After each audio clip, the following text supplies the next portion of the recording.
isang newly identified drug suspect ang naaresto sa ikinasang bypass operation ng mga otoridad sa Barangay Batangan, Valencia City, Bukidnon. Nasamsam mula sa suspect ang hinihinalang ilegal na droga at iba pang ebidensya.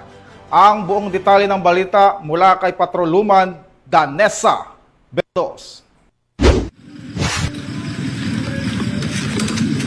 Arestado ang isang newly identified drug suspect sa sinagawang joint bypass operation ng City Drug Enforcement Unit, Bukidnon Provincial Intelligence Unit, katuwang ang mga kapulisan ng Valencia City Police Station sa Barangay Batangan, Valencia City, Bukidnon.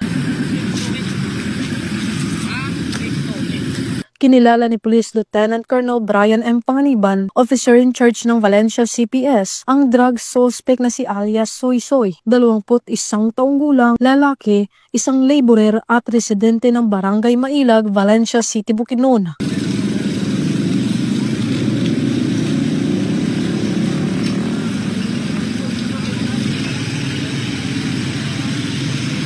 Sa ikinasang joint bypass operation ng mga operatiba bandang alas 6 ng gabi ay nagresulta sa pagkakumpiska ng mga pakete ng hinihinalang shabu na may standard drug price na 69,360 pesos, isang cellphone, isang 500 peso bill na ginamit bilang bypass money at iba pang mga non-drug items. Ang suspect ay nahaharap sa kasong paglabag sa RA 9165 o Comprehensive Dangerous Drugs Act of 2002.